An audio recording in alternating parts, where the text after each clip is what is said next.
परिचय। अंकिता, जैसा कि हम जानते हैं कि पौधों को पानी की आवश्यकता होती है।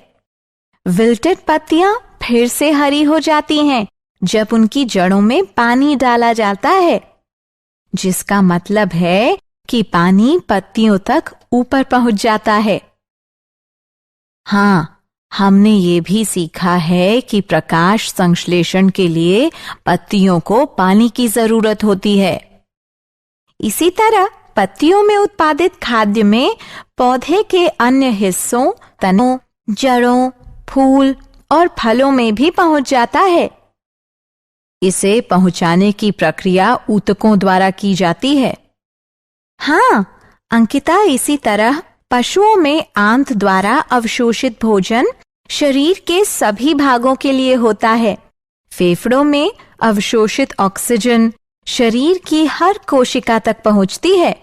कोशिकाओं में उत्पादित कार्बन डाइऑक्साइड उन्मूलन के लिए फेफड़ों में लाई जाती है। एकदम सही माधुरी, ऐसे सभी कार्य परिवहन प्रणाली के परिणाम हैं। तो आओ अपने इस अध्याय में परिवहन प्रणाली के बारे में विस्तार से चर्चा करें।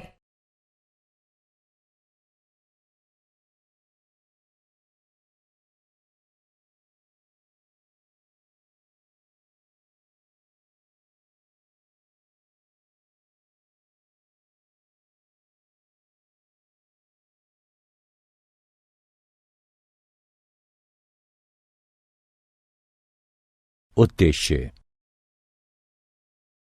इस पाठ के अंत में आप निम्न करने में सक्षम हो जाएंगे: पौधों और पशुओं की जरूरतों के परिवहन की प्रणाली जानना, अणुओं जैसे के प्रसार की गति के तंत्र का पता लगाना, असमस और सक्रिय परिवहन को समझना, पहुंच के जरिए रक्त की महत्ता को समझना, मानव हृदय की संरचना और कार्य को जानना, रक्त की संरचना को समझना, धमनियों, शिराओं और केशिकाओं को समझना, प्रमुख रक्त समूहों और ब्लड ट्रांसफ्यूजन के समूह के मिलान को समझना, संचार प्रणाली के विकारों का पता लगाना, पौधों में जाइलम और फ्लोएम की संरचना और कार्य का पता लगाना, अणुओं की गतियों के लिए तंत्र, अणुओं की गति कोशिका के अंदर या बाहर उसे संक्रमित करती है।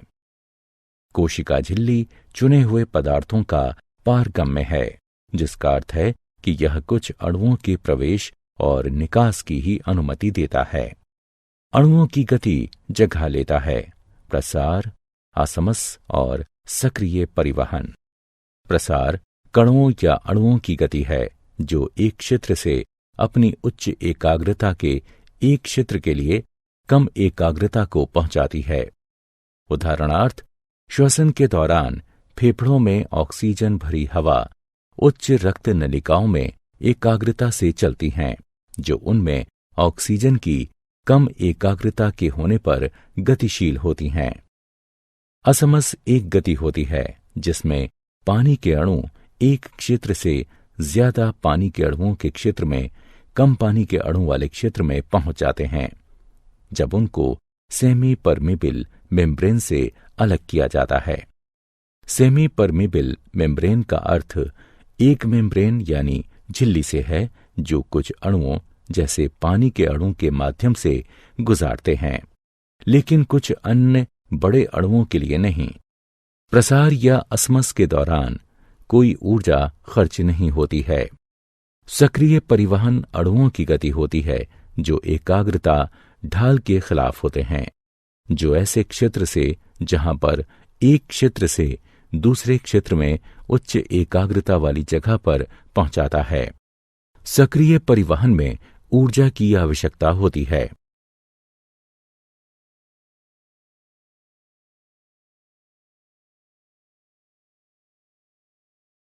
मानव में वहन। अधिकतर पशुओं के शरीर में पदार्थ को रक्त के जरिए एक भाग से दूसरे भाग में ले जाया जाता है। इस प्रकार रक्त परिवहन के लिए ऊतक है और पूरे शरीर में पहुंचता है। रक्त पोषक तत्वों श्वसन गैसों, हार्मोन्स और बेकार सामग्री को शरीर के एक अंग से दूसरे में पहुंचाता है। संचार प्रणाली में अंग जो रक्त बनाकर पूरे शरीर में प्रसारित होते हैं, मानव संचार प्रणाली में शामिल होते हैं। केंद्र में स्थित मस्कुलर पंप, जिसे हृदय कहा जाता है, और रक्त वाहिकाएं जो ट्यूब संरचनाओं की तरह हृदय से जोड़ती हैं। रक्त वाहिकाएं 3 प्रकार की होती हैं।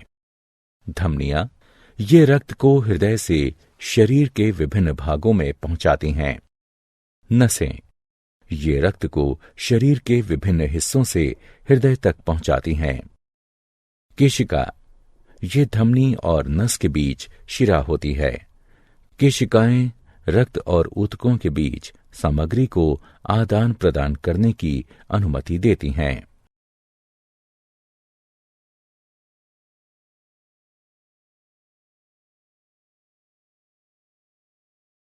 मानव हृदय संरचना।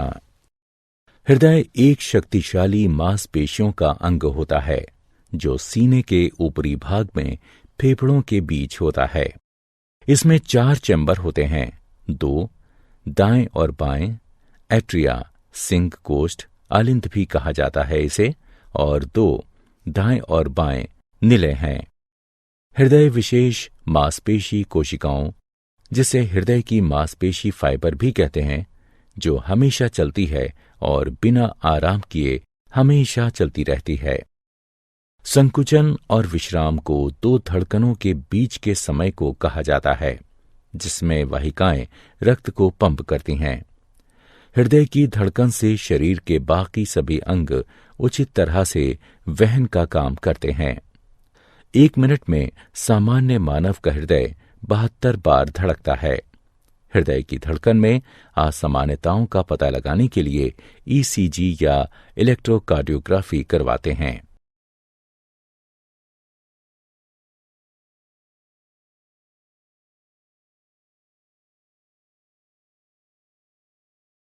मानव हृदय के कार्य। अशुद्ध रक्त में ऑक्सीजन कम होती है और कार्बन डाइऑक्साइड अधिक होती है, और शुद्ध रक्त में पूर्ण ऑक्सीजन होती है। एक बड़ी नस शिरा नसों के माध्यम से अशुद्ध या विऑक्सीजनित रक्त को शरीर के सभी हिस्सों से इकट्ठा करती है और दायां आलिंद को खाली कर देती है। फेफड़ों से एक ही समय में नस में बायां आलिंद ऑक्सीजन से रक्त लाता है। इस समय हृदय के सभी 4 कक्ष आराम कर रहे होते हैं। फिर कोष्ठ और अशुद्ध रक्त दायां आलिंद से प्रवेश करते हैं और बायां आलिंद से शुद्ध रक्त बाएं निलय में प्रवेश करता है। हृदय के भीतर वाल्व रक्त को वापस बहने से रोकते हैं। अगले निलय काम करते हैं, जबकि कोष्ठ आराम करते हैं। रक्त शुद्ध होने के बाद 2 फुफ्फुस धमनियों के माध्यम से दाएं निलय से फेफड़ों को जाता है। बाएं निलय से ऑक्सीजन से भरपूर रक्त पंप होकर बड़ी धमनी में जाता है, जिसे महाधमनी कहते हैं। यह ऑक्सीजनित रक्त शरीर के सभी हिस्सों में वहन करता है। नसें अशुद्ध रक्त हृदय को लाती हैं और धमनियां उन्हें शुद्ध करके हृदय से दूर ले जाती हैं। लेकिन यहां 2 अपवाद हैं। फुफ्फुसीय धमनी अशुद्ध रक्त वहन करती है और फुफ्फुसीय शिरा शुद्ध रक्त वहन करती है। रक्त एक संयोजी ऊतक है जो पूरे शरीर में संचालित होता है। यह एक द्रव सा होता है जिसे प्लाज्मा कहते हैं, जिसमें 3 प्रकार की रक्त कोशिकाएं होती हैं, जिन्हें लाल रक्त कोशिकाएं, श्वेत रक्त कोशिकाएं और ब्लड प्लेटलेट्स के नाम से जानते हैं। रक्त कोशिकाएं अस्थि मज्जा से निर्मित होती हैं। लाल रक्त कोशिकाएं आरबीसी या एरिथ्रोसाइटस, ये आकार में गोल और एक लाल रंग की हीमोग्लोबिन नामक वर्णक होते हैं। लाल रक्त कोशिकाओं में कोई नाभिक नहीं होते हैं। आरबीसी ऑक्सीजन को ऊतकों तक ले जाते हैं और फिर वापस कार्बन डाइऑक्साइड ऊतकों से लेते हैं। करीब 5 मिलियन mm³ एरिथ्रोसाइटस रक्त परिसंचारी में होते हैं। श्वेत रक्त कोशिकाएं WBC या ल्यूकोसाइटस। चूंकि ये कोई रंग द्रव नहीं ले जाते, इसलिए इन्हें रंगहीन WBC कहते हैं, जो अनियमित आकार के होते हैं। परिसंचारी खून में 5000 से 7000 mm³ WBC उपलब्ध होते हैं। ये शरीर को संक्रमण से बचाती हैं, जो रोगाणु या एंटीबॉडी बनाने वालों को खा जाती हैं। ब्लड प्लेटलेट्स यानी थ्रोम्बोसाइटस। ये कोशिकाओं के बहुत छोटे टुकड़े होते हैं। इनमें कोई नाभिक नहीं होता। ये रक्त के थक्का बनने में भाग लेते हैं। रक्त के कार्य। रक्त पोषक तत्वों, ऑक्सीजन, कार्बन डाइऑक्साइड, हार्मोन्स और बेकार सामग्री शरीर की जरूरत के हिसाब से वहन करता है। कुछ दवाएं भी शरीर में रक्त के माध्यम से दी जाती हैं। लसिका। लसिका भी एक संचार तरल पदार्थ है और लसिका वाहिकाओं में बहती हैं। ये हल्के पीले रंग की होती हैं। ये हमेशा ऊतकों में एक ही दिशा से हृदय तक पहुंचती हैं। कोशिकाओं को लिम्फोसाइट कहते हैं, जिनमें लसिका होती है और शरीर को संक्रमित होने से बचाती है। लसिका आंत से शरीर के अन्य भागों में पचा वसा वहन करती है। यह प्रोटीन और तरल पदार्थ को ऊतकों से वापस कर देती हैं। रक्तदाब। रुधिर वाहिकाओं की भित्ति के विरुद्ध जो दाब लगता है, उसे रक्तदाब कहते हैं। यह दाब शिराओं की अपेक्षा धमनियों में बहुत अधिक होता है। धमनी के अंदर रुधिर का दाब निलय संकुचन के दौरान प्रकुंचन यानी संकुचन दाब तथा निलय अनुशिथिलन के दौरान धमनी के अंदर का दाब अनुशिथिलन दाब कहलाता है। सामान्य प्रकुंचन दाब लगभग 120 mmHg यानी पारा तथा अनुशिथिलन दाब लगभग 80 mmHg यानी पारा होता है। रक्तदाब को जिस उपकरण से मापते हैं, उसे रक्तदाब मापी यानी स्फाइगोमोमैनोमीटर कहते हैं। उच्च रक्तदाब को हाइपरटेंशन भी कहते हैं और इसकी वजह से रक्त के प्रवाह में बड़ा अवरोध हो जाता है और रक्त का प्रवाह नहीं हो पाता। इससे एक धमनी और आंतरिक रक्तस्राव का खतरा हो सकता है। संचार प्रणाली से संबंधित विकार। हृदयाघात जैसे अन्य अंगों, हृदय को भी भोजन और ऑक्सीजन की आवश्यकता होती है। जब हृदय को आपूर्ति करने वाली धमनियां मोटी हो जाती हैं या ज्यादा वसायुक्त भोजन की वजह से हृदय की मांसपेशी कोशिकाएं पर्याप्त धड़कन को हासिल नहीं कर पाती, हृदयाघात तब होता है जब ईसीजी असामान्य हो और इसके उपचार के तरीके हैं। रक्ताल्पता। जब हीमोग्लोबिन स्तर एक दिए गए बिंदु से कम पर आ जाता है तो उस स्थिति को रक्ताल्पता यानी एनीमिया कहते हैं। इससे व्यक्ति कमजोर हो जाता है और पीला दिखता है, साथ ही सुस्त हो जाता है। आयरन की खुराक लेने से रक्ताल्पता को दूर करने में मदद मिलती है। अधिश्वेत रक्तता।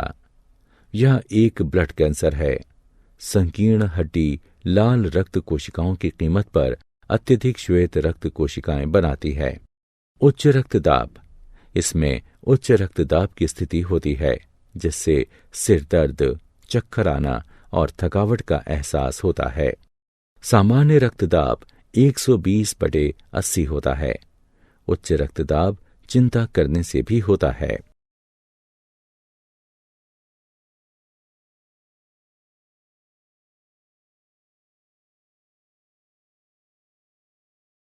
पादपों में परिवहन।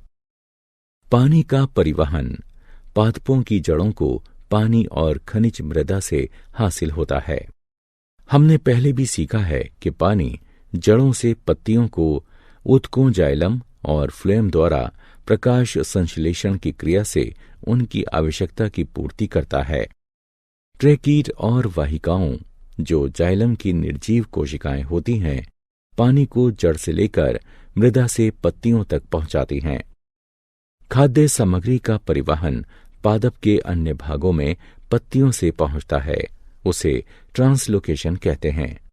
यह सामग्री फल, स्टेम या जड़ों में संग्रहित की जा सकती है।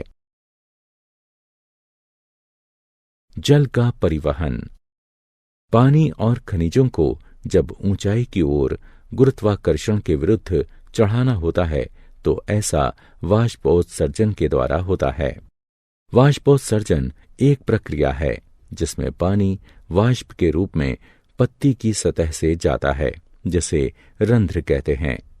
इससे जल अनवरत गति से जड़ के जाइलम में जाता है और जल के स्तंभ का निर्माण करता है। खाद्य और अन्य पदार्थों का परिवहन। खाद्य सामग्री शुगर्स और पत्तियों में संश्लेषित अन्य खाद्य अणु परिवहन फ्लोएम के माध्यम से पादप के अन्य भागों में पहुंचते हैं।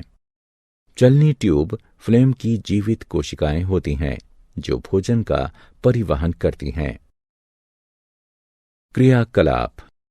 दो छोटे बर्तन लीजिए जो लगभग एक आकार के हों और दोनों में समान मात्रा की मृदा डालें।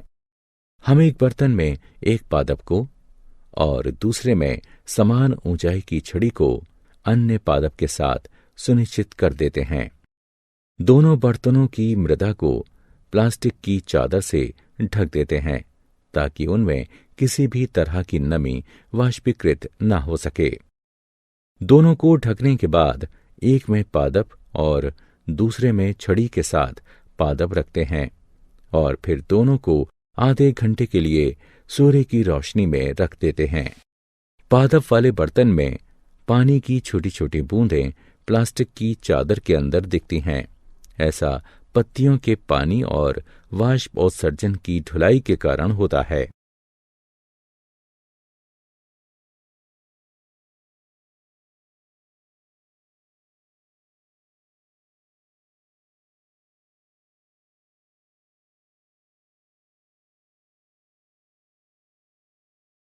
क्या आप जानते हैं हीमोग्लोबिन की मात्रा पुरुष और महिलाओं में भिन्न भिन्न होती है। पुरुषों में इसका सामान्य स्तर 14.5 प्लस और माइनस 2 ग्राम प्रतिशत है। महिलाओं में इसका सामान्य स्तर 12 प्लस और माइनस 2 ग्राम प्रतिशत है। मानव में रक्त हृदय के माध्यम से एक पूरे चक्र में 2 बार गुजरता है, इसलिए इसे द्विपरिसंचरण कहते हैं। सिनोआर्ट्रियल यानी SA नोड छोटी मात्रा में विशिष्ट मांसपेशी कोशिकाओं की दीवार के दाएं कोष्ठ में पाया जाता है, जो वीना कावा के निकट खुलता है। ये ऊतक हृदय की धड़कन को संतुलित रखता है। जब यह कार्य विफल हो जाता है तो रोगी के सीने में इलेक्ट्रॉनिक उपकरण यानी पेसमेकर त्यारोपित किया जाता है ताकि उसके हृदय की धड़कन को संतुलित रखा जा सके। सारांश। आइए हमने जो कुछ सीखा है उसे संक्षेप में दोहराएं। कोशिकाओं के अंदर या बाहर अणु की गति प्रसार असमस या सक्रिय परिवहन द्वारा होती है।